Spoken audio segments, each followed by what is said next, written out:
Hello and welcome to this video on balance. This is the first video of our two principles of design. Now remember, the principles of design use the elements of design. So all of the elements that we've talked about, from line, shape, silhouette, space, texture, color, value, all of those, they're used within the principles of design to create the overall stage picture. So the first principle we're going to talk about is balance. Imagine a teeter-totter out on the playground, or a scale. If you place a really heavy object on one side and a really light object on another side, the heavy object is going to make that teeter-totter or that scale hit the ground on the heavy object's side, right? And the light object will be up in the air. But if you put two equally weighted objects on either side, then it will be balanced and neither one will be more up in the air than the other.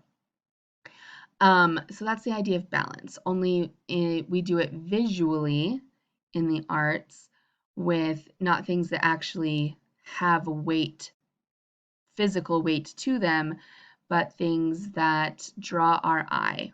If it draws our eye a lot, it's considered heavy, and if it doesn't draw our eye at all, it's considered light. So we want the overall image of, no matter what it is, set design, costume design, painting, it doesn't matter. If we want it to be balanced, if we want it to have symmetry, then we need to put equally eye-catching things on both sides. However, if we don't want to have symmetry, if we do really want to draw attention to one very specific thing, then we put the heavier object, the thing that draws our attention more, to one side. This obviously can create unity by making the overall stage picture one that your eye just sort of wanders through, and you look at everything sort of equally and it comes together. Or it can destroy unity. If you have one thing that's really out of place and maybe it's far on stage right, and so everyone just keeps looking to stage right, expecting something to happen, can destroy the unity of the stage picture. And then to create movement and interest. So we do have two different kinds of balance.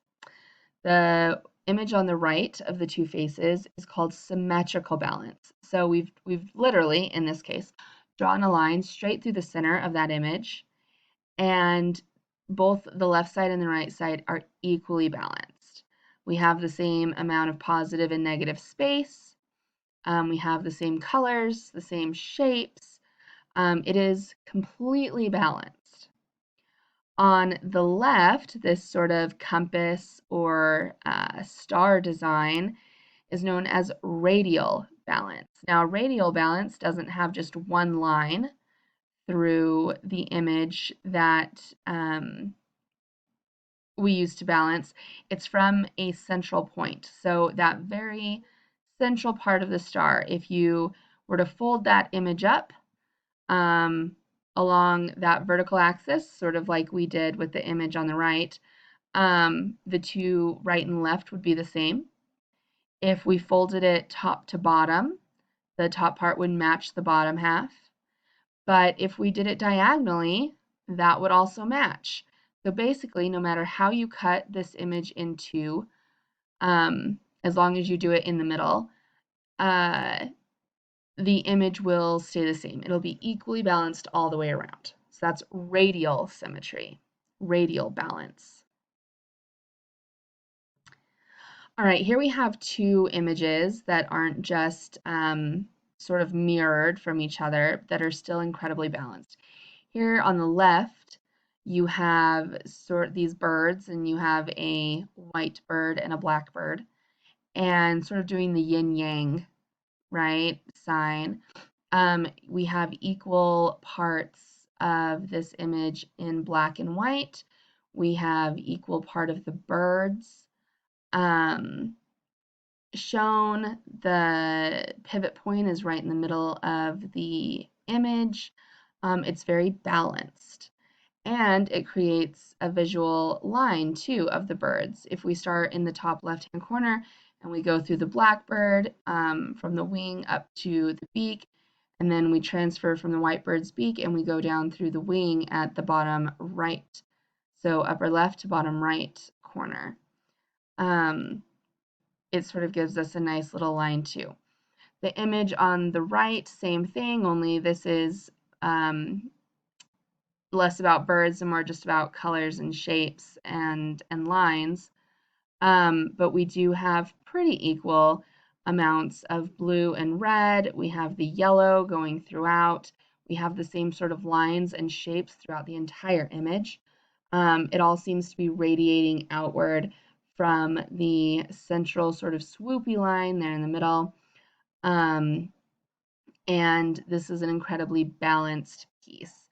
It might be a little top heavy. We might have a little more blue than red, but overall still pretty balanced. Here we have Starry Night from Vincent van Gogh. This is a very famous painting. You've probably seen it before. And here we don't have any of the same images. We don't have two birds, we don't have two faces, we don't have a star shape. It's all very different, but it's still incredibly balanced. We have this big tree shape in the foreground of the left side of the painting. Now, if it was just this big tree shape and everything else was in blues and swirlies and we didn't have the moon over there, then this would not be a balanced image. Our eye would keep going directly to that big tree in the foreground. That's what would dominate the scene. However, we do have that beautiful moon up in the top right corner. And because we have the moon, which isn't nearly as big as the tree, and it's not in the foreground, but it is bright. It is bright. It balances out that big dark tree. The value is enough to balance out the low value of the tree. So instead of just looking at one thing, we can look at the tree, we can look at the moon, and then let our eye wander around the rest of the painting. All right, this is asymmetrical balance. When we don't have total and complete balance, when both sides aren't the same, no matter which way you fold it, there's going to be more white space or negative space, I guess. And both of these images, the balances are heavy towards the left-hand side of the image. So on the bottom left image, we have sort of a circle with some ball shape, with some rectangles, and it seems like the ball is maybe trapped within, maybe just sort of a little container. It's rolled all the way to the left-hand side, so it makes that heavier. Eye immediately goes to the circle, and once we're done really looking at the circle, then we can sort of take in the rest of the painting or the rest of the image, but our eye eventually does go back to the circle. In the top right image, we have flowers, and I don't know if that's supposed to be glitter or what that is, but it's definitely also heavy towards the left side of the image. We have more flowers on that side. We have more glitter on that side. We have a lot more negative space in the top right corner. So our eye doesn't go there. Our eye wants to center around sort of this area here. And then we sort of go and we take in the rest, and then our eye goes back to this area here. So this is asymmetrical balance. All right, so this is also not symmetrical. It is symmetrical when we look at it horizontally. So if we drew the line straight through on the horizon right here, it would be pretty symmetrical. You have the tree and the land reflected in the water. You have these clouds reflected in the water. So this does have symmetrical balance on the horizontal axis, but not on the vertical axis. And yet, this image still works.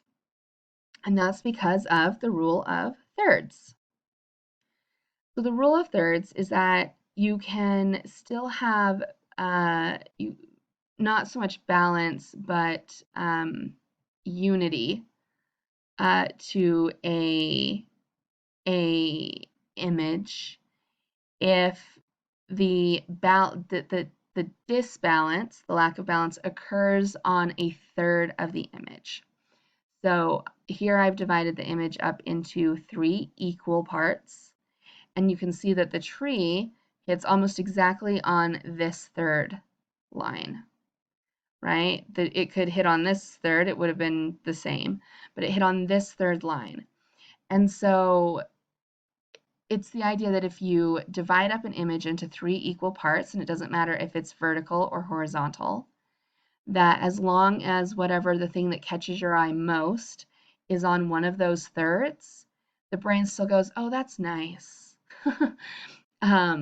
If it doesn't land on one of those thirds, say this tree was over here, right, then the image would be completely unbalanced. You'd be like, oh my gosh, I wonder why they're taking pictures of all this water when all the fun stuff that's happening is like off camera over here. But because it's on that third line, we go, okay, yeah, definitely. Here's another example. So this image is of wisteria, a branch of wisteria. It's very abstract art. And again, it's not symmetrical in any way, shape, or form, but we still have balance. Our eye still goes, okay, yeah, that's nice. And that's because we have divided it into thirds. Now, here we have the horizontal thirds, right? Horizontal means it's going across this way. And you can see that most of the action, most of the wisteria ends right at this third line. So 2/3 of the image is made up of the wisteria. And then we have this down here, which is not. We can also see that we have our image broken up into vertical thirds. So here's a vertical third, here's a vertical third, here's a vertical third. And most of the action is happening in these 2/3. So with this big branch coming and this major wisteria, this major wisteria, this major wisteria here, most of the action, you do have wisteria happening in smaller branches, but most of the big things are happening in this 2/3.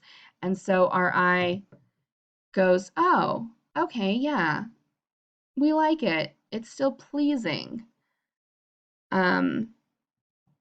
This is a fantastic little image from the 90s. And our brains really, really like this image because not only is it broken up into thirds vertically and horizontally, but it's broken up into thirds diagonally as well. So here's a horizontal third, here's a horizontal third, here's a horizontal third, vertical third, vertical third, vertical third, diagonal third, diagonal third, diagonal third. So this little box of action here is in the top third and in the far left third. Okay. This sort of triangular action is in the bottom 2/3 and also in the vertical middle third and right third. But then we also have the diagonal thirds, right? Where 1/3 has action in it, this third has action in it, and this third is blank. So this image, although very simple, is actually playing with balance incredibly well. Things are balanced a little heavy to the left, but it still works. Our eye still goes, oh, okay, great. This is fine. I don't think it's going to fall over. My eye's not being drawn to one place more so than another place. And that's because it's hit a bunch of those different rules of thirds.